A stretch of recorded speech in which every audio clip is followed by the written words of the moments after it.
সুপ্রিয় সাংবাদিক ভাইরা, আপনাদেরকে আন্তরিক শুভেচ্ছা জানাচ্ছি। আপনারা জানেন 5ই আগস্টের পর থেকে দেশে প্রকৃত গণতন্ত্র প্রতিষ্ঠার যে সম্ভাবনা তৈরি হয়েছে, তা থেকে এক বিশাল আশাবাদ জনগণের মধ্যে ফুটে উঠেছে। কারণ একটি মুক্ত পরিবেশের মধ্যে দিন যাপন যে কত আনন্দদায়ক, সেটা 5ই আগস্টের পর থেকে একটা বিশাল রক্ত ছড়া গণ অভ্যুত্থানের মধ্যে দিয়ে যে পরিবেশটি তৈরি হয়েছে, সেই পরিবেশের কারণেই এই আশাবাদটা ফুটে উঠেছে যে আমরা সামনে নির্ভয়ে কথা বলতে পারবো, নির্বিঘ্নে আমরা চলাচল করতে পারবো।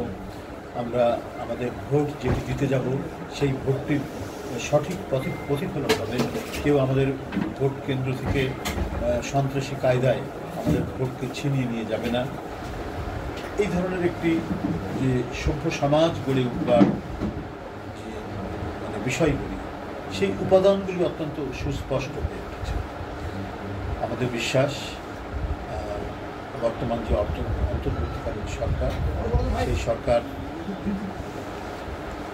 তারা যে সংস্কার কার্যক্রম করছেন, সেগুলো তারা করবেন। তারপরেও একটি নির্দিষ্ট সময়ের মধ্যে গণতন্ত্রকে শক্তিশালী করার জন্য যে নির্বাচন, সেই নির্বাচনের মধ্যে দিয়ে একটি গণতন্ত্রের যে ধারাবাহিকতা, সেই গণতন্ত্রের ধারাবাহিকতা রক্ষা করার জন্য যে সার্বজনীন ভোটাধিকারের ভিত্তিতে যে নির্বাচন, অবাধ সুষ্ঠু নির্বাচন, সেই নির্বাচনটি তারা নিশ্চিত করবে।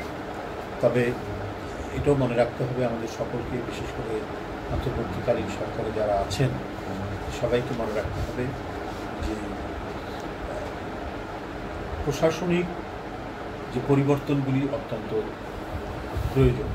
কারণ দীর্ঘ 16-17 বছর আওয়ামী ফ্যাসিবাদ এত নিষ্ঠুরভাবে প্রশাসনিক এবং বিভিন্ন রাষ্ট্রীয় প্রতিষ্ঠানগুলি তারা যেভাবে দখল করে নিজেদের নিষ্ঠুর প্রকৃতির লোকদেরকে দিয়ে সেখানে বসিয়ে রেখেছিল, এবং এদের দ্বারাই তারা তাদের এক দানবীয় দুঃশাসন জনগণের উপর কায়েম রেখেছিল।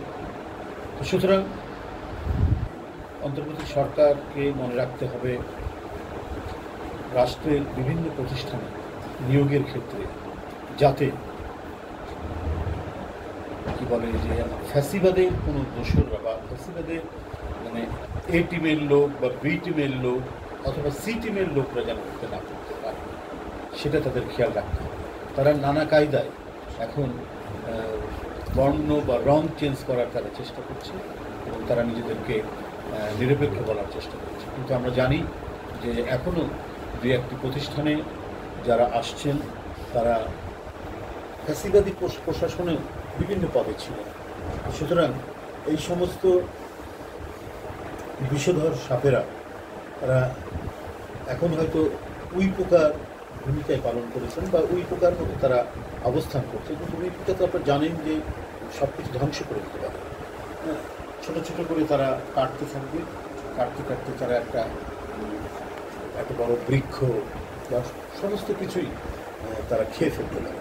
তো এই কারণেই আমরা মনে করি যারা গণতান্ত্রিক সংগ্রামের পক্ষে ছিল এবং সত্যিকার অর্থেই প্রশাসন মানে একটি গণতান্ত্রিক সমাজে তারা নিরপেক্ষভাবে দায়িত্ব পালন করে। কিন্তু শেখ হাসিনার প্রশাসন তো নিরপেক্ষ দায়িত্ব পালন করে, বরং শেখ হাসিনাকে টিকিয়ে রাখার জন্য তারা রক্তঝরা ভূমিকা পালন করছে।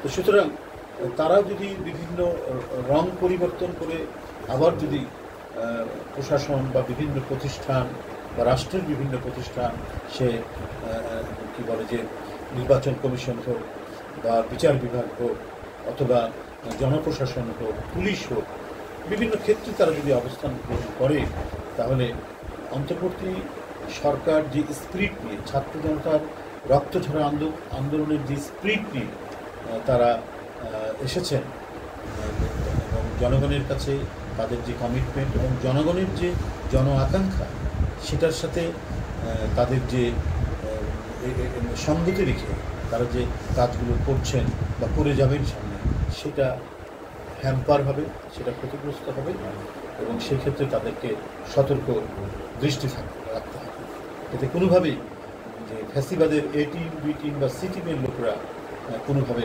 ঢুকে যেতে না পারে। কারণ গভীর চক্রান্তের মধ্যে এখনও চলছে, গভীর চক্রান্ত এখনও চলছে। তারা নানাভাবে নানা ধরনের বার্তা দিচ্ছে। আজকেও আমরা দেখেছি যে সিলেটের সাবেক মেয়র, আওয়ামী লীগের মেয়র, সে গোপন স্থান থেকে বলছেন যে শেখ হাসিনা হচ্ছে এখনও বৈধ প্রধানমন্ত্রী এবং তার সরকার বৈধ। তার মানে দোসররা ঘাপটি মেরে এই জনসমাজের বা জন অরণ্যের বিভিন্ন গোপন জায়গায় তারা অবস্থান করছে এবং অবস্থান করে তারা তাদের ষড়যন্ত্র করছে।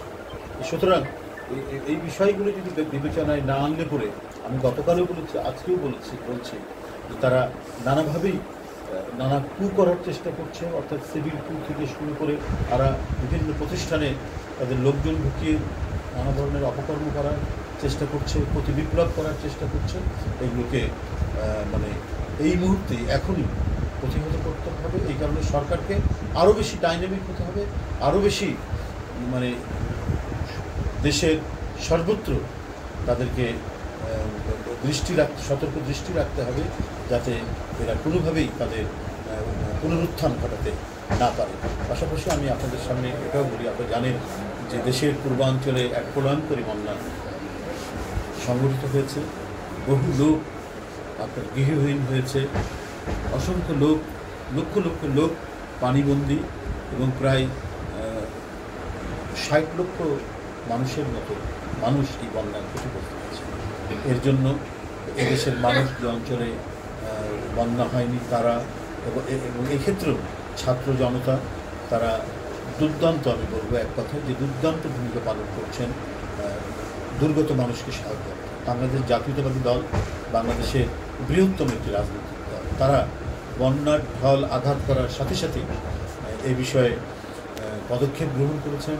আমাদের যে কেন্দ্রীয় ত্রাণ কমিটি আছে তারা বসে সাথে সাথে আমাদের জাতীয় নেতৃবৃন্দ, কেন্দ্রীয় নেতৃবৃন্দ তারা ত্রাণ নিয়ে ছুটে গেছেন দুর্গত এলাকায়। এরপরে আমাদের ত্রাণ সংগ্রহ কমিটি একটা করা হয়েছে, তারা ত্রাণ সংগ্রহ করে প্রতিদিনই আমাদের এই কমিটির লোকেরা, যারা নেতারা, তারা নিয়ে যাচ্ছেন দুর্গত এলাকায় সাহায্যের জন্য। তো এই প্রলয়ঙ্করী বন্যা, এই পাহাড়ি ঢলের কারণে যে